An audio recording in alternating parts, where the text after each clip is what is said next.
जक्सनमा भेट भइसकेका छौँ र हामी तीनजनाको यो जक्सन हो हरि सर, बिरबल सर। चाहिँ यो अत्यन्तै सुन्दर रमणीय दृश्य रहेको छ, होइन हरि सर? हजुर सर। नमस्कार हरि सर। आज म हरि सरलाई एउटा क्वेसन गर्न गइरहेको छु। हामीलाई दर्शकहरूले, हामीलाई श्रोताहरूले यो हाम्रो भिडियो हेर्नु भएको छ। भिडियोमा एउटा कुरो आएको छ हरि सर, यो राङ्काई भन्ने नाम कसरी रह्यो होला भन्ने कुरा चाहिँ हाम्रो लक्ष्मी खत्री म्याडमले भन्नुभएको छ। खासमा यो राङ्काईको नाम कसरी रहन गयो, यहाँको विशेषता के छ, अनि हाम्रा आन्तरिक पर्यटकहरू यहाँ घुम्नै आउन पर्ने लायक ठाउँहरू के रहेको छ, एकचोटि हरि सरले यो विषयमा चाहिँ हाम्रा दर्शकहरूलाई, हाम्रो भिडियो हेरिरहने महानुभावहरूलाई छर्लङ्ग पारिदिनु पर्यो हरि सर। हजुर, प्रश्नको लागि धन्यवाद। र अब म जाने बुझ्ने जति चाहिँ कुरा चाहिँ पस्किन चाहन्छु।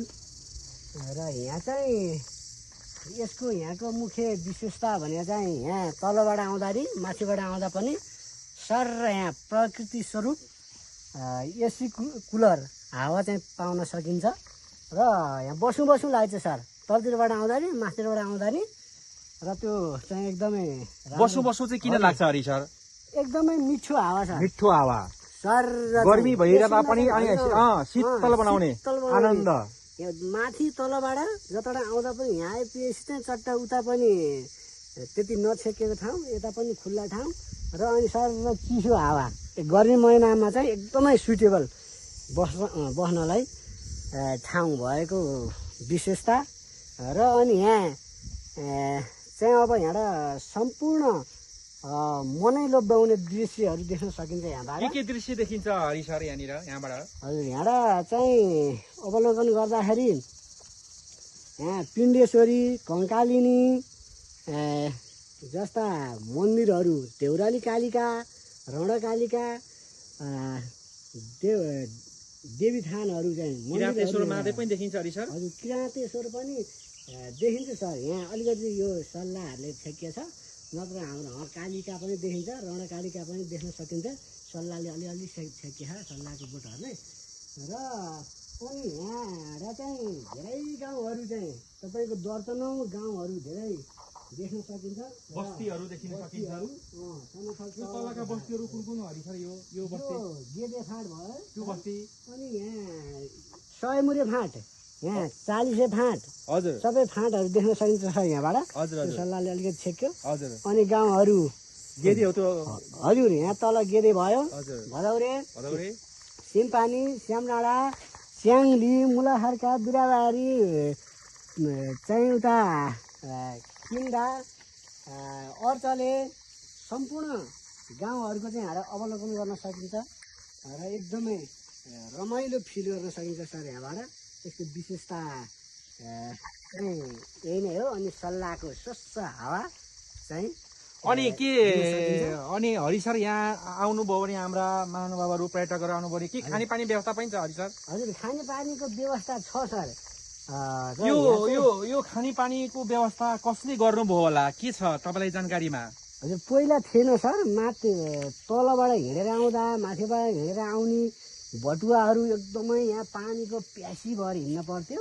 बोकेर ल्याउँदा पनि गाह्रो हुने नि त, लामो बाटो हिँड्दाखेरि पानीले गर्दाखेरि। हामी पनि कति हिँड्थ्यौँ। र बाइकमा गाडी आउँदा पनि अहिले मान्छेले यहाँ पानी खान चाहन्छन्, चिसो पानी गाह्रो हुन्छ बाइकहरूमा हिँड्दा पनि, होइन? गर्मी महिना त एकदमै है। अनि हामी पनि बाइकमा हिँड्ने पनि, गाडीमा हिँड्ने पनि, पैदल यात्रीहरू त अब कति माथि भेगमा स्कुलहरू छन् र तलको टिचरहरू चाहिँ सरमेमहरू तल बेसी हुनुहुन्छ, उहाँलाई चाहिँ एकदमै सुइटेबल छ यहाँ पानी खानलाई चाहिँ। अनि एकदम बोकेर ल्याउन पनि गाह्रो र आउँदा जाँदा एकदमै सेन्टर ठाउँ। र लगभग यतै आएपछि तिर्खा लाग्ने क्या सर, तलतिरबाट आउँदा नि माथितिरबाट आउँदा नि। अनि हामी पनि यहाँ नबसिकन चाहिँ हावा र पानी नखाइकन हिँड्नै नसक्ने दृश्य छ।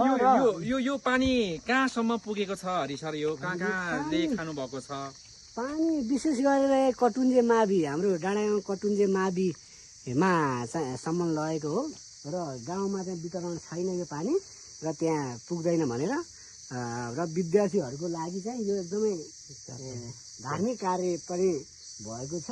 पुण्य मिल्छ है हरि सर यो पहिला थिएन पानी एकदमै समस्या छ र यो पानी चाहिँ अब हामी वडा स्तरीय सरकारले वडा सरकारले चाहिँ व्यवस्था गर्नु भएको हो मैले बुझेअनुसारको र अब यहाँको नाम चाहिँ राङ्गाई केरी बसो भन्ने कुरा चाहिँ सर हामी चाहिँ यहाँ माथिमा तामाङहरू हुनुहुन्छ त्यहाँको चाहिँ मेमे माम अलि पाका मान्छेहरूलाई चाहिँ सोध्नेछौँ र यता तलतिरको हजुर कुपिन्ने भदौरेको बुढापाका अग्रज व्यक्तित्वहरूलाई चाहिँ हामी सोधेर फेरि अर्को भिडियोमा चाहिँ यसको नाम कसरी रह्यो भन्ने कुरा चाहिँ हामी प्रस्तुत गर्नेछौँ र यहाँ चाहिँ अब राङ्काई थली राङ्काई सल्लाहकारी नाम राख्ने चाहिँ हामीले सोचेका छौँ सर हामी सोच्नेछौँ सोचिरहेछौँ अब यो राङ्काईको विषयमा जानकारी गराउनु भएकामा हरि सरलाई धेरै धेरै धन्यवाद आजलाई